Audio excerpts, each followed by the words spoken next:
Hello, വിഷുവിൻ്റെ ക്ഷീണമെല്ലാം മാറി Easter എത്തിയിട്ടുണ്ട്. ഈസ്റ്ററിന് നല്ലൊരു മട്ടൻ കറി ഉണ്ടാക്കിയെടുത്താലോ. ആദ്യം ഒരു പാൻ എടുത്ത് വെച്ചിട്ട് അതിലേക്ക് 2 ടേബിൾ സ്പൂൺ എണ്ണ ഒഴിച്ചു കൊടുക്കാം. എണ്ണ വെളിച്ചെണ്ണയാണ് ചേർത്തിട്ടുള്ളത്. എന്നിട്ട് ഇഞ്ചിയും വെളുത്തുള്ളിയും ചോപ്പ് ചെയ്തത് ഇതിലേക്ക് ആഡ് ചെയ്ത് കൊടുക്കാം. ഇഞ്ചിയും വെളുത്തുള്ളിയും നന്നായിട്ട് മൂത്ത് വരണം. അങ്ങനെ ഇഞ്ചിയും പച്ചമുളകും നന്നായിട്ട് മൂത്ത് വന്നതിന് ശേഷം ഇതിലേക്ക് 4-5 പച്ചമുളക് ചേർത്ത് കൊടുക്കാം. ഞാനിവിടെ 2 പച്ചമുളക് കീറിയിട്ട് കൊടുത്തിട്ടുണ്ട്. ഇതിന് ശേഷം 1.5 കപ്പ് ചെറിയ ഉള്ളി നൈസായിട്ട് അരിഞ്ഞത് ഇതിലേക്ക് ചേർത്ത് കൊടുക്കാം. അതും കൂടി ഇളക്കി ഒന്ന് വരണ്ട് വരണം. എല്ലാ വർഷത്തേക്കാളും നല്ല ചൂടുണ്ട്. എല്ലാവരും ധാരാളം വെള്ളം കുടിക്കണം, ആരോഗ്യമായിട്ടിരിക്കണം. അപ്പോൾ ഇത് നന്നായിട്ട് മൂത്ത് വന്നതിന് ശേഷം കുറച്ച് ഉപ്പ് ഇതിനകത്തേക്കിട്ട് ഒന്ന് ഇളക്കി കൊടുക്കാം.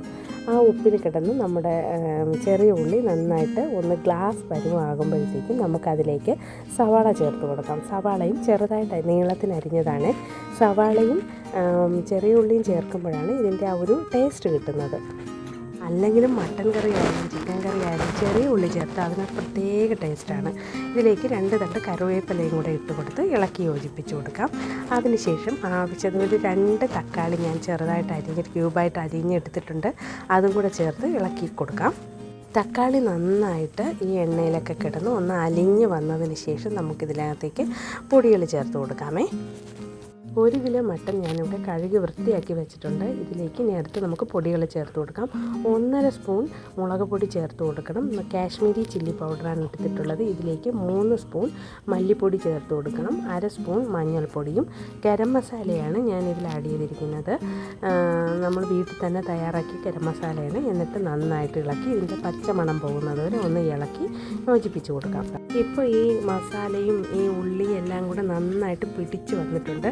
ഇതിലേക്ക് നമ്മുടെ കഴുകി വൃത്തിയാക്കി വെച്ചിരിക്കുന്ന മട്ടൻ ചേർത്ത് ഒന്ന് ഇളക്കി ഈ മട്ടനും ഈ മസാലയും എല്ലാം കൂടെ ഒന്ന് വൃത്തിയായിട്ട് യോജിച്ച് വരുന്ന രീതിയിൽ യോജിപ്പിച്ച് കൊടുക്കാമേ. ഈ പാനിലിട്ട് തന്നെ ഫ്രൈഡ് റൈസിൻ്റെ കൂടെയും ചപ്പാത്തിയുടെയും പിന്നെ പത്തിരിയുടെയൊക്കെ കഴിക്കാൻ പറ്റിയ നല്ലൊരു മട്ടൻ കറിയാണ് ഇത് നന്നായിട്ടൊന്ന് യോജിപ്പിച്ചത് ഇത്രയും ആകുമ്പോഴത്തേക്കും നമുക്കിതിനെടുത്ത് ഒരു കുക്കറിൽ ഈ കറി ഇട്ട് കൊടുക്കാം. എന്നിട്ട് കുറച്ച് നമ്മുടെ ആ പാത്രം ഒന്ന് കഴുകിയെടുക്കുന്ന വെള്ളമുണ്ടല്ലോ, ആ വെള്ളവും കൂടെ ചേർത്ത്, ഒരുപാട് വെള്ളം ചേർക്കേണ്ട ആവശ്യമില്ല, മട്ടനിൽ കുറച്ച് വെള്ളം കാണും. എന്നിട്ട് ഒരു 5 വിസിൽ കേൾക്കുന്നത് വരെ ഒന്ന് അടച്ചു കൊടുക്കാം.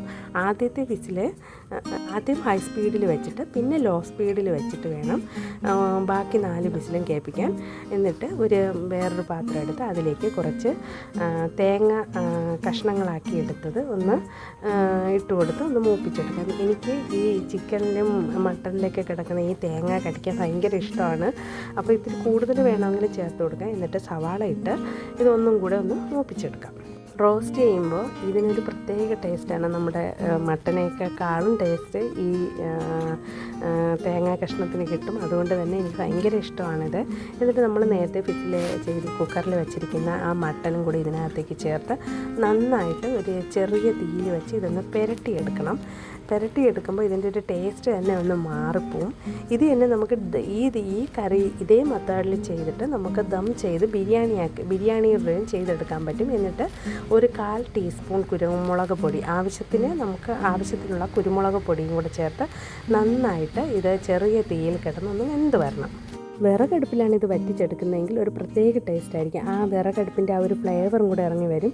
ഇപ്പോൾ വിറകടുപ്പൊക്കെ അന്യം നിന്ന് പൊയ്ക്കൊണ്ടിരിക്കുകയില്ല. അപ്പം നമുക്ക് ഗ്യാസിൽ തന്നെ ഇട്ട് ചെറിയ തീയിൽ ഇതൊന്ന് വറ്റിച്ചെടുക്കാം. അപ്പോൾ ഈ വർഷത്തെ ഈസ്റ്ററിന് ഇങ്ങനെയൊന്ന് ചെയ്ത് നോക്കണേ. ചാറൊക്കെ കുറുകി കറി നല്ല ടേസ്റ്റാണ്. അപ്പോൾ ചാനൽ ഇഷ്ടപ്പെട്ടാൽ സപ്പോർട്ട് ചെയ്യാൻ മറക്കല്ലേ.